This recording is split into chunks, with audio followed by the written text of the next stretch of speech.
जय श्री राम। आज मैं JEE advance 2020 physics part section 3 का क्वेश्चन नंबर 17 है, उसको सॉल्व करेंगे। तो क्वेश्चन नंबर 17 है, stationary tuning fork is in resonance with an air column in a pipe. If the tuning fork is moved with a speed 2 meter per second in front of the open end of the pipe and parallel to it, the length of pipe should be changed for resonance to occur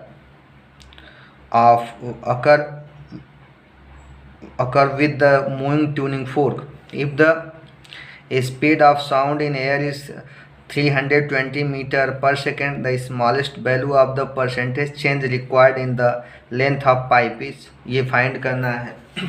ये problem यह है कि एक stationery tuning fork है और जो air column के साथ रिजोनेंस में है। तो रिजोनेंस का मतलब कि एयर कॉलम की जो फ्रीक्वेंसी होगी, जब ट्यूनिंग फोर्क उसके जस्ट अबव पाइप के जस्ट ऊपर रखते हैं वाइब्रेटिंग ट्यूनिंग फोर्क, तो जिस जो फ्रीक्वेंसी ट्यूनिंग फोर्क का होगा वही फोर्स ये एयर कॉलम से प्रोड्यूस होगा, वही फ्रीक्वेंसी सेम इस एयर कॉलम से प्रोड्यूस होता है। तो दोनों की फ्रीक्वेंसी सेम होती, मतलब frequency of tuning fork is equal to the frequency of vibration of air column. Air column की वाइब्रेशन से जो फ्रीक्वेंसी होती है वही फ्रीक्वेंसी ट्यूनिंग फोर्क का होता है। अब इसके बाद दिया है कि ट्यूनिंग फोर्क को is moved with the speed 2 metre per second front of open end of the pipe, मतलब ओपन एंड ऑफ पाइप की तरफ जो है उस ट्यूनिंग फोर्क को 2 मीटर पर सेकेंड की वेलोसिटी से नीचे की तरफ ओपन एंड की तरफ लाते हैं। अब जब लाएं उसको ओपन एंड की तरफ लाओगे तो क्या होगा कि वो एयर कॉलम का लेंथ डिक्रीज हो जाता है, एयर कॉलम का लेंथ घट जाएगा। तो वही पूछ रहा है कि तब जो चेंज होगा एयर कॉलम का लेंथ का, उसको परसेंटेज में निकालना है, कितना परसेंटेज होगा। तो हम इस प्रॉब्लम को भी सॉल्व करते हैं। देखिए ये डायग्राम है, ये अपना पाइप है, एक ये एंड क्लोज्ड है, ये ओपन एंड है। तो ओपन एंड ऑर्गन पाइप होगा और इसमें जो एयर है, एयर फिलअप है, तो इसको एयर कॉलम बोलते हैं। एयर कॉलम ऑर्गन पाइप होता है, एयर कॉलम बना यहाँ से यहाँ तक। वेलोसिटी ऑफ साउंड दिया गया है v equal to 320 metre per second. अगर वी एस क्या है वेलोसिटी, एस क्या है वेलोसिटी ऑफ ट्यूनिंग फोर्क, ये 2 मीटर पर सेकेंड दिया गया है। अब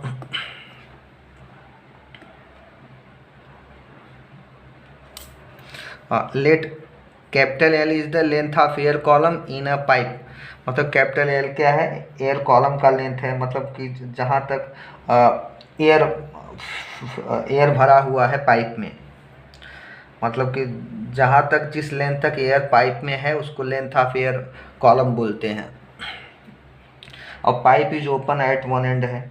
तो if the tuning fork has frequency of base S है, अगर ट्यूनिंग फोर्क की फ्रीक्वेंसी हमने सपोज किया कि एफ बेस एस है, the frequency of vibration of air column in a pipe closed at one end, तो frequency of vibration of air column के vibration से जो साउंड आवाज़ निकलती है उसकी फ्रीक्वेंसी क्या होगा, n base p equal to 2p+1 into v upon 4l। V क्या है वेलोसिटी ऑफ साउंड, p क्या है इंटीजर्स है 0 1 2 3, तो p इक्वल टू 0 होगा तो फंडामेंटल फ्रीक्वेंसी होगा p इक्वल टू 1 होगा तो first overtone, p equal to 2 second overtone, p equal to 3 third first second third overtone होता है। तो फंडामेंटल फ्रीक्वेंसी या नेचुरल फ्रीक्वेंसी के लिए p की वैल्यू 0 होती है। For fundamental frequency p equal to 0, तो p 0 रख तो सो एन नॉट की वैल्यू आ जाएगा। Fundamental frequency of air column, fundamental frequency of vibration of air column n not equal to v upon 4l, will velocity of sound है, l length of air column है। तो n not की value हो गया 320 upon 4l capital L। अब since tuning fork is in resonance with an air column के साथ resonance में है, तो क्या होगा, जो फ्रीक्वेंसी ट्यूनिंग फोर्क का होगा वही ये fundamental frequency n naught equal to f base s हो गया, तो एफ बेस एस की वैल्यू हो गया 320 डिवाइडेड 4L। अब जो है दूसरा केस देखते हैं, केस सेकेंड है, ये ट्यूनिंग फोर्क है। ये tuning fork v s velocity 2 metre per second की 2 मीटर पर सेकेंड वेलोसिटी से ओपन एंड की तरफ, मतलब नीचे की तरफ आ रहा है, ओपन एंड की तरफ आ रहा है।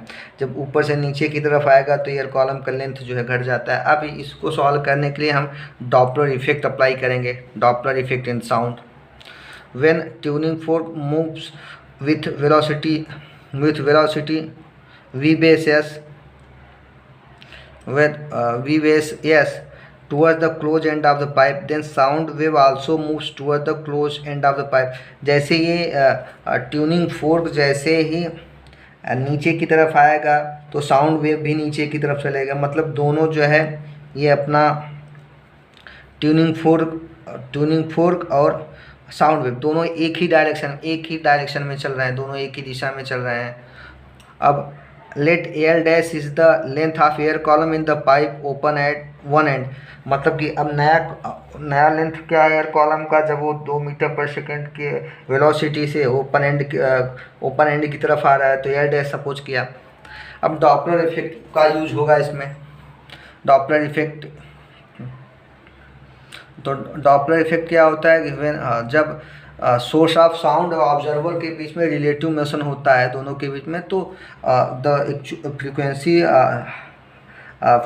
Frequency heard by the observer is different from actual frequency. जिस फ्रीक्वेंसी को ऑब्जर्वर सुनता है उसकी वैल्यू एक्चुअल फ्रीक्वेंसी सोर्स से जो निकलने वाला साउंड उसकी फ्रीक्वेंसी से थोड़ा सा चेंज होता है, जिसको हम अपैरेंट फ्रीक्वेंसी बोलते हैं। तो डॉपलर शिफ्ट क्या है, when both the source and the observer are in motion along the same straight line. तो देखो ये सोर्स है, सोर्स वी एस वेलोसिटी से मूव कर रहा है टूवर्ड्स द ऑब्जर्वर, और ऑब्जर्वर भी वी नॉट वेलोसिटी से अवे फ्रॉम द सोर्स से दूर जा रहा है। मतलब दोनों का मोशन एक ही डायरेक्शन में है। और ये यस है, सोर्स है, तो यहाँ से इसकी वेलोसिटी ऑफ द साउंड भी वी है, वो भी ऑब्जर्वर की तरफ जा रहा है। मतलब कि इसमें वेलोसिटी ऑफ साउंड और velocity of source and velocity observer are in same direction, सब एक ही डायरेक्शन में है। तो उस समय the apparent frequency heard by observer जो फ्रीक्वेंसी सुनेगा उसकी वैल्यू क्या होगा, f dash base naught o f not dash equal to v minus v naught divide by v minus v s bracket close F S. तो f s क्या है, actual frequency of sound emitted by the source through medium which is rest, मतलब जो medium होगा वो rest होगा, air medium. We naught क्या है, velocity of observer with respect to the medium. और वी एस क्या है, velocity of sound, velocity of source of sound towards the observer with respect to medium.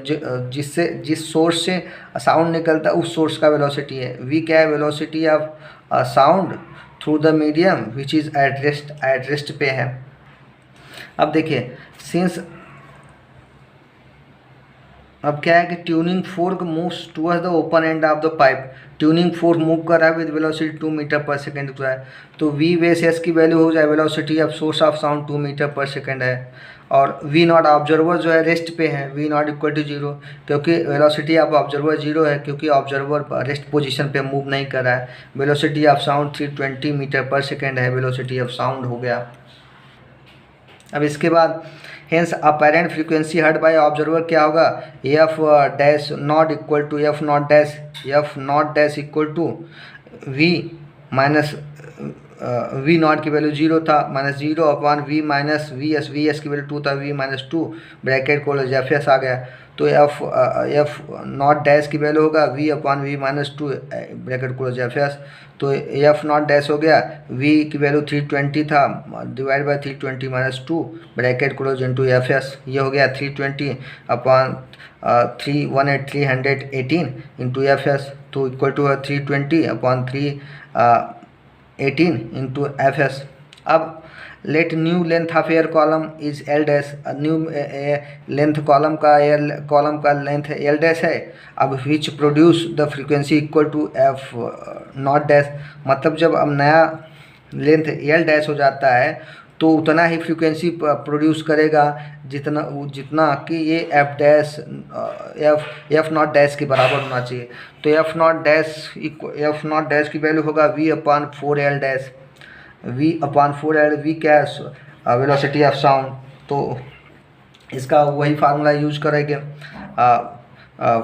Frequency of vibration of air column of length l dash, तो 320/4L dash हो गया। अब जो है 320/4L dash equal to 320/318 F हो गया। तो F की वैल्यू आ गया 320/4L इक्वल टू एफ की, तो ये वैल्यू हो गया 320/318 इंटू एफ की वैल्यू था, ये फुटअप कर देंगे, एफ की वैल्यू है तो 320/4L हो गया। और 1/L डैश की वैल्यू हो गया 320/318L, और एल डैश की वैल्यू हो गया 318/320।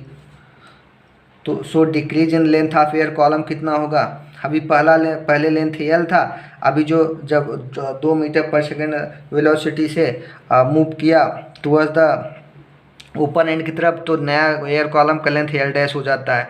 तो L dash equal to 318L/320 हो गया। So decrease in the length of air column क्या होगा? डेल एल, ये स्मॉल है, del L equal to L minus L dash, तो एल माइनस 318L/320L, या that is equal to 2L/320 हो गया। तो परसेंटेज चेंज क्या हो गया? So delta S loss in the length, delta L/L हो गया इक्वल टू 2/320 हो गया। अब इसको हम परसेंटेज में बदल देंगे, और in percentage change required is length of pipe, delta L/L into 100 equal to 2/320 into 100% equal to 0.62%। इस प्रकार इसकी वैल्यू आ गया in percent change in length of pipe 0.62%। Thank you to join us, आप सभी का स्वागत है।